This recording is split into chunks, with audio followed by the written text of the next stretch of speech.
E líder, passando para explicar detalhadamente sobre a diferença entre crescimento real e crescimento nominal. O que eu quero discutir aqui? Qual que é o cerne da questão?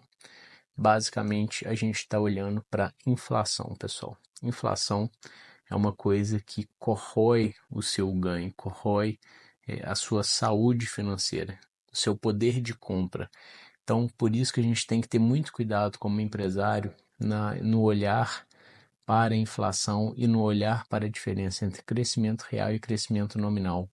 Porque se eu desconsidero a inflação, eu estou negligenciando um fator importante. A gente tem que ter sempre em mente que inflação significa R$ 100 hoje compram mais coisas do que R$ 100 daqui a um ano. Né? Então, daqui a um ano, o poder de compra de R$ 100 vai ter diminuído. Por isso que eu preciso monitorar os meus reajustes de fornecedores, de parceiros, eu preciso controlar isso, eu preciso negociar, porque muitas vezes também o parceiro, as pessoas metem um louco, né? Fazem uns reajustes malucos. Ah, vou reajustar 20%. Pô, mas calma aí, a inflação foi de 5%, né? Vamos ter uma parcimônia. Então, uma coisa que eu tenho no meu negócio, por exemplo, é todo ano tem um target de reajuste para parceiro. Ou seja, o nosso time de compras já sabe, se o parceiro aparecer querendo reajustar 30%, não tem condição, porque isso inviabiliza a operação. Vai ter que negociar com ele um parâmetro que a gente já definiu que vai ser o teto de reajuste daquele ano, para cobrir a inflação do parceiro e ele não perder, mas sem também acabar com o nosso negócio. Então, é muito importante que vocês tenham em mente que inflação tem que ser controlada e monitorada, na verdade, de perto pelo empresário. Eu preciso olhar tanto para os meus reajustes a pagar, quanto também para os meus reajustes a receber, ou seja, eu preciso acompanhar a inflação nos reajustes anuais para os meus clientes também. E, de novo, tendo uma prudência, tendo uma parcimônia. Então, eu não vou fazer um reajuste de 30% se eu tive um aumento de gasto de 5%, por exemplo. Eu vou fazer um aumento, porque senão eu perco competitividade e não é essa a ideia. Então, eu vou monitorar na parte de pagamento e eu vou monitorar na parte de recebimento.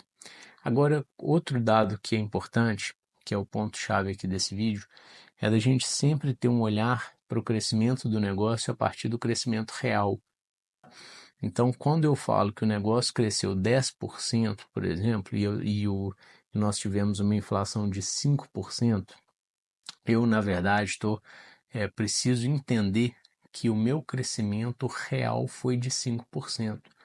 Por quê? Porque se eu pego 10% do crescimento nominal, subtraio 5% de inflação, eu vou chegar no meu crescimento real. Qual foi o crescimento real? O crescimento real nada mais é do que qual foi efetivamente o ganho de riqueza daquele período. Ou seja, 5% do que eu cresci foi simplesmente para cobrir inflação, para cobrir custo adicional. E os outros 5% aí sim foi de ganho de riqueza. Então eu aumentei, eu fiquei mais forte em 5%, digamos assim, e não em 10%. Porque 10% é o meu número nominal, tá? Então eu preciso sempre pensar dessa forma. Isso o que nos mostra também, além de olhar para esse crescimento real, nos mostra que a empresa precisa crescer todo ano, porque no fim das contas, se ela estabilizar, se ela não crescer, se ela mantiver os números do ano anterior em termos de receita, ela na verdade vai estar pior. Ela vai estar em termos reais pior do que antes, porque ela vai ter que subtrair o que ela teve de inflação, né? O que o país teve de inflação no período, ou o setor dela teve de inflação. Geralmente a gente olha a inflação do país mesmo. Então, se eu tive uma inflação de 5% e eu não cresci nada, eu fiquei no 0 a 0, no fim das contas eu piorei 5%. Tá? Então eu não posso dizer que eu mantive. Na verdade, eu piorei em termos reais 5%, porque meus custos aumentaram em média 5%, mas eu não cresci nada. Tá? Então, muita atenção para isso.